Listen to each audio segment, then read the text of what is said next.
practice this faith, what drew me to it.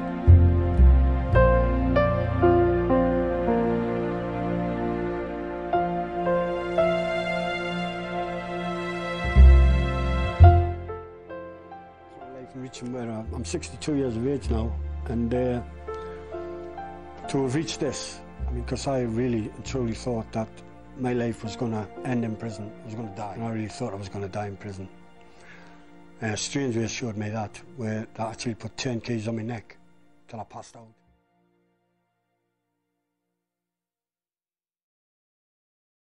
There was nothing I could do because I was body belted, naked, feet so swelled they would break my feet down so that they couldn't even give us an hour's exercise. Constantly body belted, pissing in my food. I would eat it, yes I would eat it. Pissing in my food, spitting in it.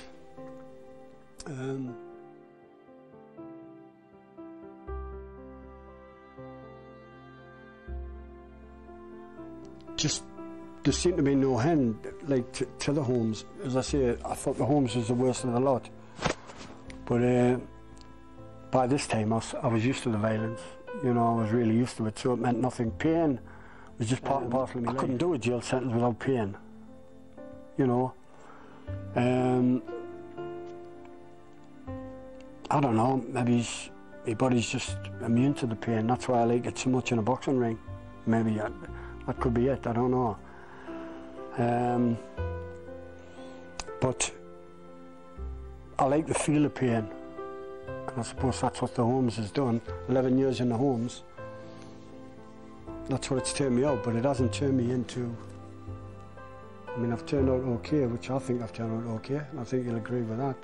But I've turned out okay, because the last 20 odd years, 22 years,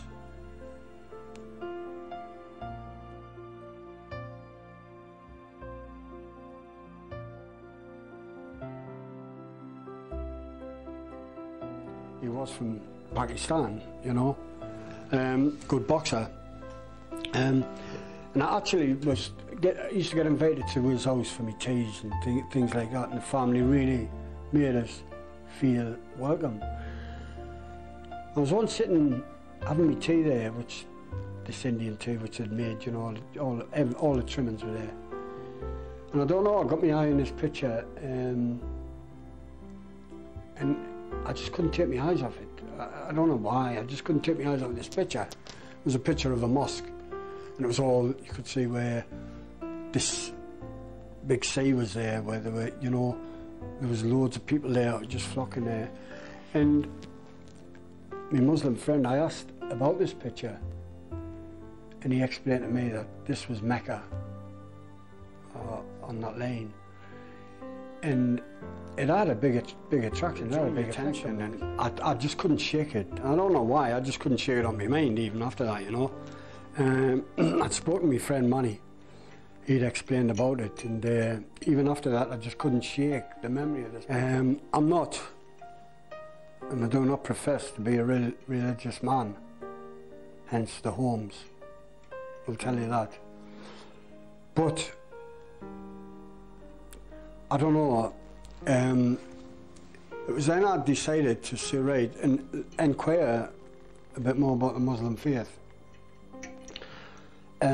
which I did do, and everything I heard I liked, you know, and it was then I decided to make inquiries, and I thought, right, you know, it can't be no harder stepping into a mosque than stepping into a gym. If I've got the bottle to step into a gym, I'm sure I've got the bottle to step into a mosque. Anyway, I did. I made the approach at a mosque at Elzik, and I was really made welcome, eventually turned Muslim. I was accepted into the Muslim faith. I went through what people might say the initiation, you know, ceremony. I went through all that, and I was given the name of Muhammad Abdul Hamid, you know. And I went there on a regular in fact every day at 1 p.m. for service to Allah, you know. And it was arranged for me to go down to Barnsley or somewhere down there, that end of the country, where I could actually go for a couple of days, well, for a long weekend, and actually sleep there, and that would have given me a bigger insight to the Muslim faith, and I would have learned more about the prayer, because they preferred that I try and learn Arabic and say the service in Arabic if I could. But they also mentioned a place in Newcastle. It was arranged that I meet the mosque up in Newcastle. This is where it's in like the students' grounds, facing the RVI. So I phoned the mosque up, because their mosque was completely different. All their prayer was English. Everything was English there, even though it was they were all Muslims, but it was all said in English. And I had been told to go actually from Elsick to visit this mosque. But I thought, right, I'll kill two birds with one stone. I'll say this. They give me his home number. Now, when I phoned this man up and told them who I was, of course, then it was like Panic Street. Wow. My family, no, please. How you get my number? And it was all that. And I tried my hardest to explain to him. I said, whoa, I'm not here for any threat or anything like that. No, you do not phone my house, no. And he went ballistic on the phone. And anyway, I said, look, no, let's stop all this. I'm going to come down and see you. And I tell them, see, it was on a Thursday, so I'm coming down to see you. I'll come down and see you on Thursday at 1 p.m. We'll do the service and I'll have a talk to you.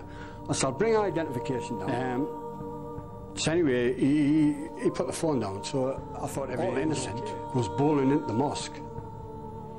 I get to the door and I tell them who I was, and that's as far as I got. No. Please leave the premises. You know. I said, well, I've come to talk to the imam. No, he doesn't leave, just to say. So obviously I couldn't stand there arguing with these people, you know. So I said, well, for what reason are you asking me to leave? I said, I am a Muslim. You know, and I'd give me Muslim name to them. I said, I am a Muslim. I said, which you'll know, you know. And I mentioned the Elsick mosque and all that. You leave. They were just adamant that I wasn't there. So anyway, I decided, thought that I'm not going to get anywhere here, so I decided I turned around and walked away. But as you're coming out, away from the mosque, they've got a barrier, and this barrier stops the cars going into the university. You only go in if you've got a pass, I suppose, by driving in. So anyway, I comes out, and this barrier was quite away, well, not too far, but away from me. And I sees all these police cars there. And I'm walking towards this convoy of police. All the flashing lights are going. And I looked over my shoulder because I thought, what the hell is going on? And of course, nobody was behind us. So then the paranoia starts hitting in, and I'm thinking, what the flaming hell is that? And I thought, oh, I'm all right. But I've got this red box and I'm waltzing up towards them. The next minute, crash. You know, it was like everything happened so quick.